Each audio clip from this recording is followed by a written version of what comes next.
1 bulan menjelang persalinan.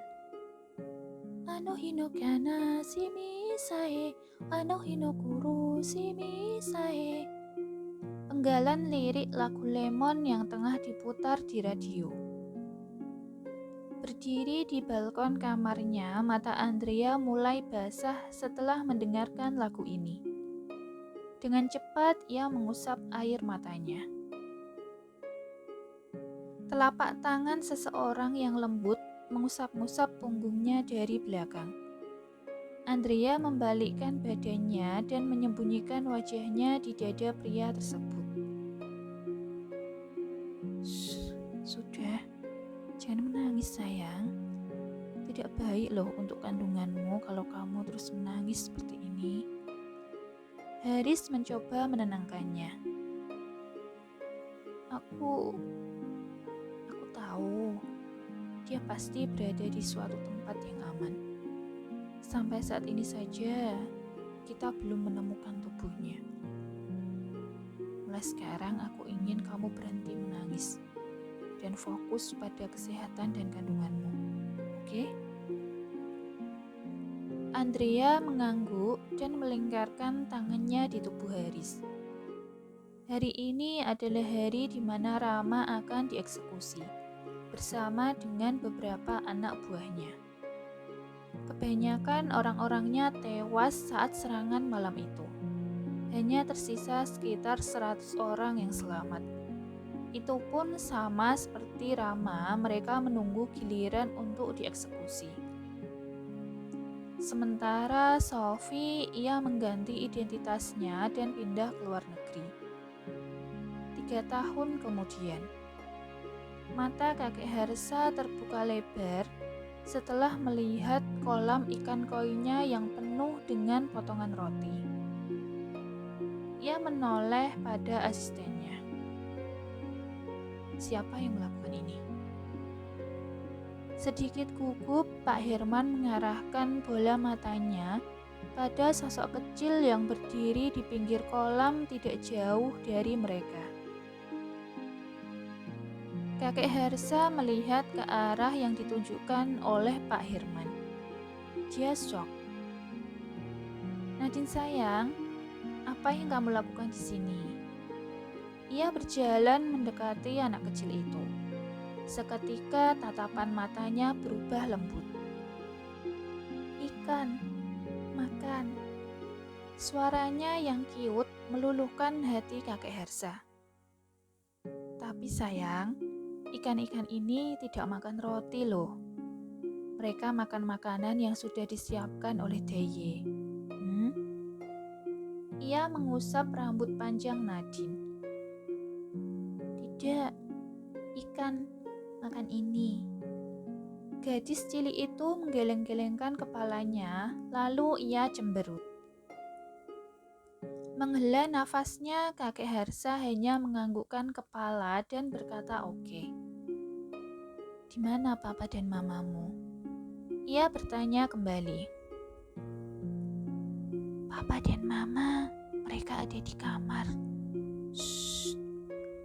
Nadine berbisik di telinga kakek Harsa, membuat wajahnya sedikit memerah. Secepatnya ia menoleh pada asistennya lagi. Di mana 2 yang lain? Oh, mereka sedang bermain di taman bersama Nyonya Weni dan Nyonya Linda, Tuan. Pak Herman menjelaskan, membuatnya sedikit lega. Oke, Nadine sayang, bagaimana kalau kita ikut bermain dengan kakak-kakakmu? Kakek Harsa bertanya lalu mengedipkan matanya pada Nadine. Gadis cilik itu mengangguk lalu meraih tangan Deye-nya.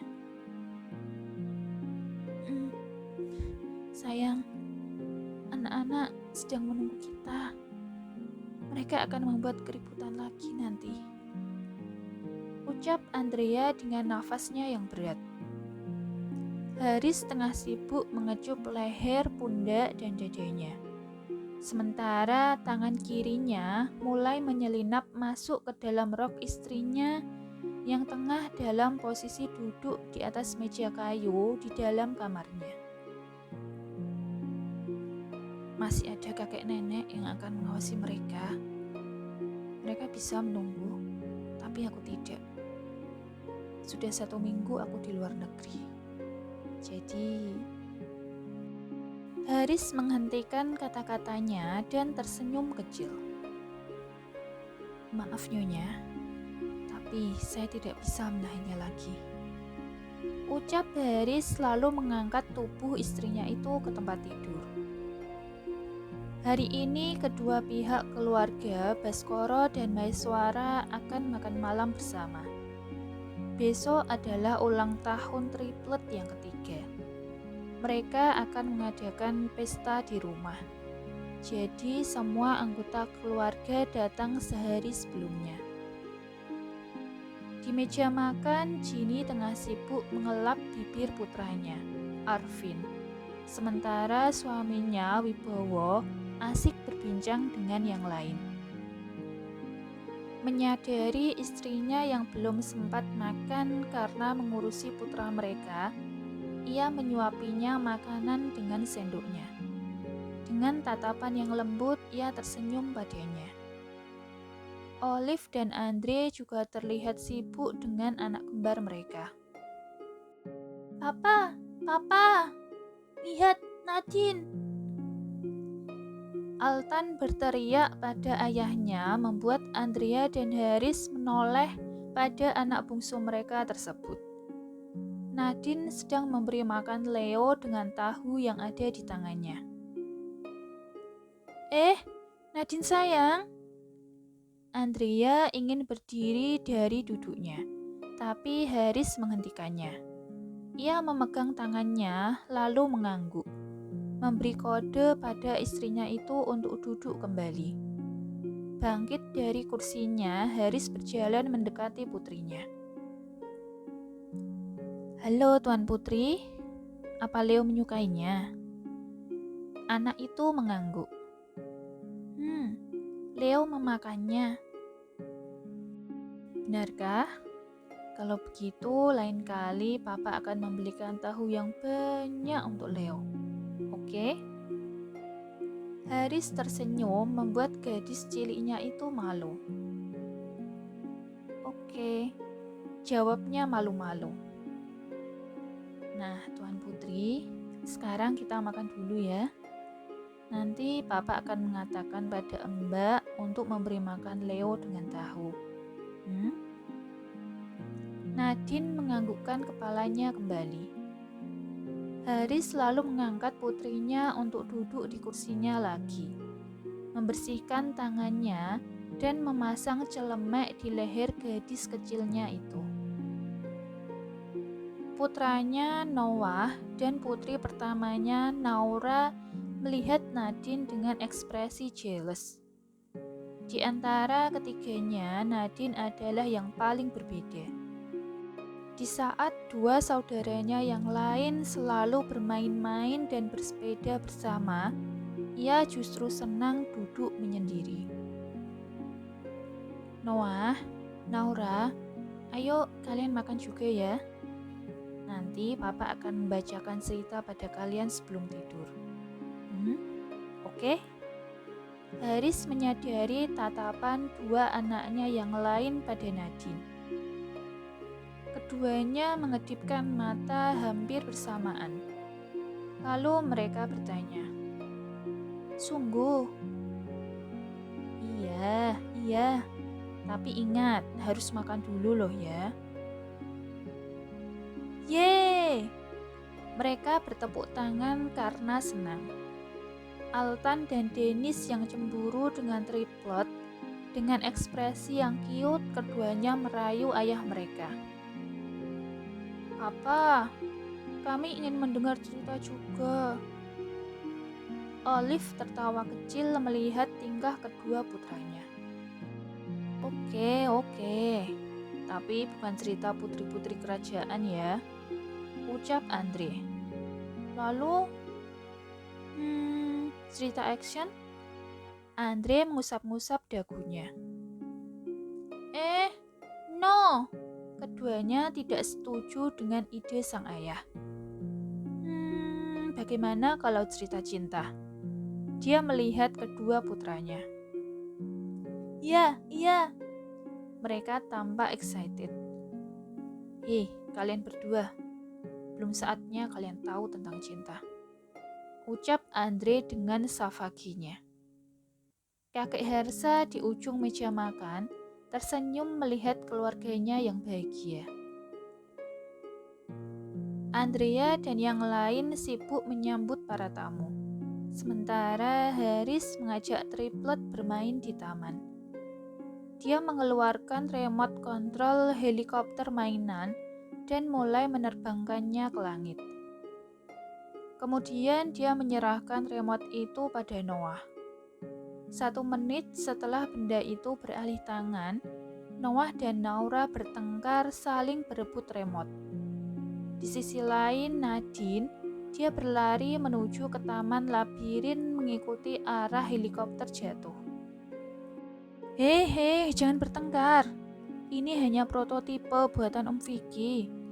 Nanti Papa akan bilang pada Om Vicky untuk membuat 3 lagi. Oke? Ucap Haris seraya mencoba melerai keduanya. Naura adalah seorang anak perempuan, tapi dia berani melawan saudaranya seperti laki-laki.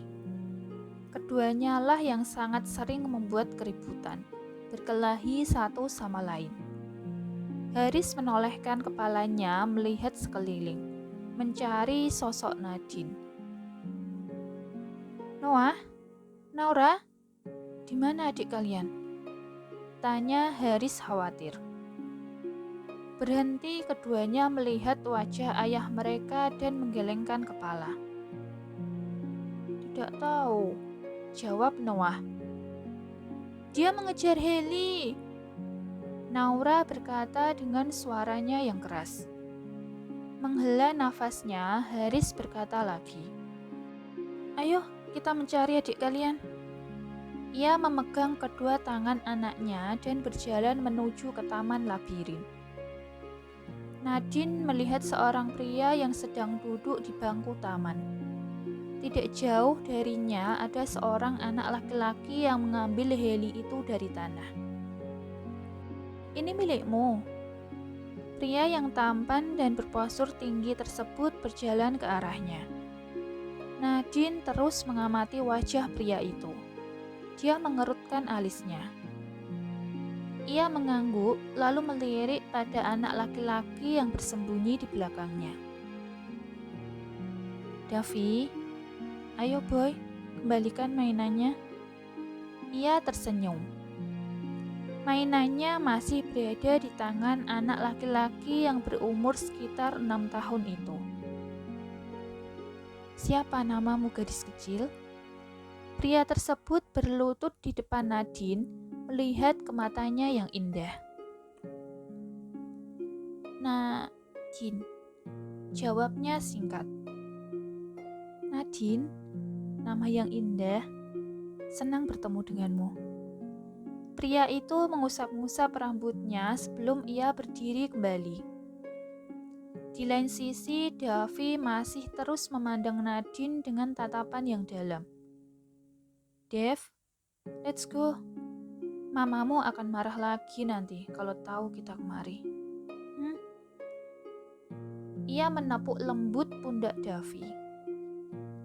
Davi akhirnya memberikan kembali mainan tersebut, lalu mencium pipi Nadine, sebelum ia berlari meraih tangan pria itu.